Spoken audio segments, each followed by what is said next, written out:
I have spent a few hours compiling the funniest or most interesting budget cuts that have taken place because Elon Musk has started Doge and is now cutting things from the government. Is anyone familiar with what Doge is? Department of Government Efficiency. Anyone know about that? It started when my dad showed me this video. Cutting so many important programs for the American people. Really? The National Bubble Wrap Stress Relief Program, $1.4 million a year. Freak! Bureau of Mailbox Feng Shui, I think it's pronounced feng shui, not feng shui. Feng Shui. Federal Balloon Animal Training Academy, $2.3 million a year annually to train clowns how to fold balloons. National Pretzel Twisting Initiative. What?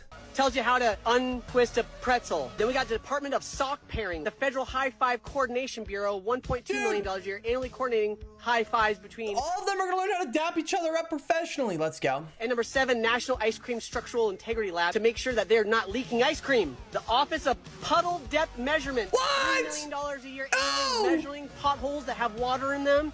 Oh my gosh, that's the most important one. All in But Vegas. to top it off, 50 million taxpayer dollars that went out the door to fund condoms in Gaza. That is a preposterous waste of taxpayer money. Wow, that's its own thing. This whole thing started with my dad sending me this. He's like freaking out about it. I mean, here's the original poster. It says, "You guys, I wish these were a joke." It's not. So I kind of went through all of them. None of them checked out.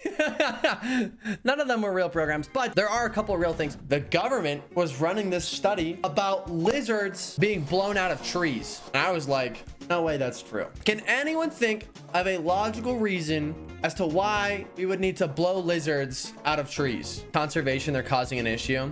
To defeat China, to see how they react. No, not to defeat China, butter debugger. Harvard spent $75,000 in taxpayer money to blow lizards off trees with leaf blowers. They funded a study to examine how different types of lizards could hang on trees. They were concerned about increasing frequencies of hurricanes and high-speed winds due to climate change. Bonus points for BMO. So they decided to test how long lizards could hang onto trees in windy conditions. Now watch this. Look what I found. Take a look at this. This is Harvard crazy. researchers wanted to know how tropical lizards survive hurricanes. To observe how lizards hold onto a pole during intense winds, and they found that tropical lizards have bigger toe pads, so that allows them to hang tight. Oh, be soaring, miles dude. per hour. Don't worry, the lizards were not harmed in the test. Poor lizards.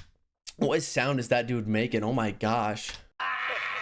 Next one. I'm kind of an avid meme consumer. I like my reels. I like my TikToks. Can anyone think of any time on the internet they have seen a lobster running on a treadmill? Possibly. Lobsters can run. Lobsters can run. Maybe I can refresh your memory. I got a clip for you. He's about to go. No way, bro. Dude is running on a treadmill. Oh, sorry. It's a shrimp. I'm sorry. Okay. I messed up the difference between shrimp and lobster. Can you forgive me? Is this a forgivable offense? Yes or no? Definitely no. Forgiven. Shut the f up, man. Why? Come on. Dude, it was a simple mistake. Look at this cute little guy, though. He running on the treadmill for real. However, crustaceans do that. You know, they got to work out, too. They got to look good for the huzz. But anyways, this clip has kind of been around the internet a few times. I personally have seen it a few times. So is there a lobster? I meant a shrimp. I meant a shrimp. Look. This dude says the government spent $3 million. Who got the government to spend $3 million on shrimp to run on treadmills? You a bad mother, cause you got Training a shrimp army, apparently. You look into this, man. It's real, bro. This is crazy. This image is pretty crazy too. Who was saying training a shrimp army? I see my future and it is bright. So real for going to Italy, actually. You can't just drop that and not elaborate. Yes, the shrimp treadmill research cost taxpayers more than $3 million over the course of a decade. That includes a $500,000 grant into impaired metabolism and performance in crustaceans exposed to bacteria. I'm so mad they're cutting this. I want to see more videos of shrimp running on a treadmill. I'm kind of pissed about it, actually. Like, it's sort of insane. And like, this article's long too, man. People shouldn't be allowed to complain if they don't know what the study is actually doing. Personally, it just feels like a lot. Like, spending $3 million for shrimp to run on a treadmill just feels wasteful. Does anyone else feel like that? I don't know. Like, I just feel like that's kind of a lot of money to spend on that. I feel like if the funding is going to come for something like that, it should come from like a university. I feel like you're hating right now. I don't know. I'm kind of in the middle of it, actually. Depends on the purpose of the study. Well, let's read about it. Let's do some reading, bro. Discovery added though a theory in Washington all too tends to be, if you throw enough money at a problem, you can solve all our nation's problems. But when Congress commits the nation to significant increase in spending, Congress owes its U.S. taxpayers to pay careful attention. This is an article basically grilling the whole thing. They should pay me $3 million to run on a treadmill. Maybe you'd actually get on the treadmill then. No ideal use of my tax dollars. Actually though, that's false. The shrimp was a small part of what the money went to. Is it? I mean, it definitely was a part of it though. It's definitely interesting to think about, to be aware of, you know. Also, $3 million for a study is actually nothing. I mean, yeah, but that sort of thing kind of adds up over time. I mean, there was another one that I was thinking about. It was this one. Gambling monkeys like big bets. So basically there was a study. Basically they taught monkeys how to gamble. Also completely normal. Oh gee, that was my favorite study. I would be enthralled for hours by a lobster treadmill. Dude, they kind of lobster treadmill. Oh, it reminds me of this video. Any of you guys familiar with this video? I could watch hours. Let me put on. Get him running first. This is peak cinema right here, boys. Have you heard about the study of parrots? If they could use rocks to buy treats and then give some parrots less rocks than others, then the parrots would start to prostitute themselves for more rocks. What? No, I have not heard about this. That was monkeys. Oh. How can I search for this without? Oh, wait, is this what you're talking about?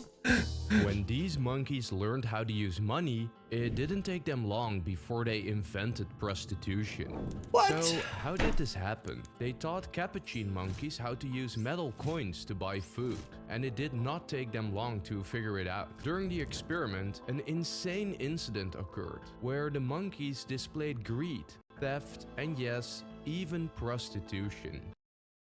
That's such a crazy image right there. The researchers started to mess with their token economy. They introduced price changes, like raising the price of Jello or giving them more or fewer tokens. When the price of Jello was halved, the monkeys purchased more Jello. This mirrored human behavior of buying more when a product becomes more affordable. When given a choice between two foods with different prices, the monkeys consistently chose the option that gave them the most value. Hey, I do that too. Does anyone else go to the store and like they don't really care what kind of brand of stuff they get? They're just looking for whatever's going to give them the most like bang for buck. I'm going to buy the box of cereal that's on sale, or I'm going to buy the cookies that are like buy one get one free. Once the monkeys mastered basic spending, how would the capuchins handle a little gambling?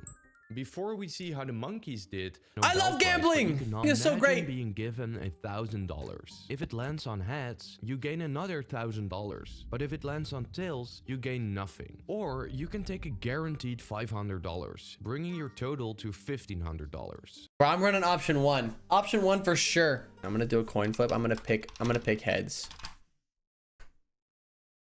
Boom! Easy 2K. All right, continue. This time, imagine starting with that's basic, bro.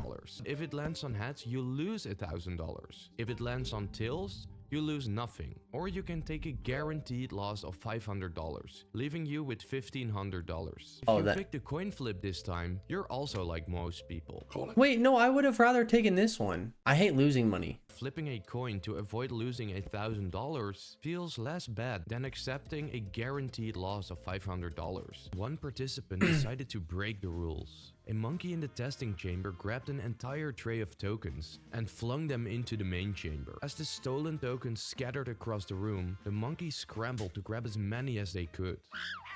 The researchers rushed in, trying to restore the order, and had to use food bribes to retrieve the stolen tokens. Ironically, this may have reinforced the idea that stealing tokens could be rewarding. But during the chaos, something really crazy happened. Keith Chen observed a token exchange between two monkeys, not for food, but for sex. After the deed, the monkey that received the token immediately used it to buy a grape from a researcher. He later emphasized that this was a one-time occurrence and that no sign— Oh, it was just one time? However, Chen did acknowledge that it hinted at the monkey's true understanding of money's fungibility. So it only happened one time. I thought you guys were saying like this was happening like consistently. Like there was one monkey who like got a lot more money, and then he was the one like, you know, doing the thing. That's crazy. But I guess not. I guess I was wrong.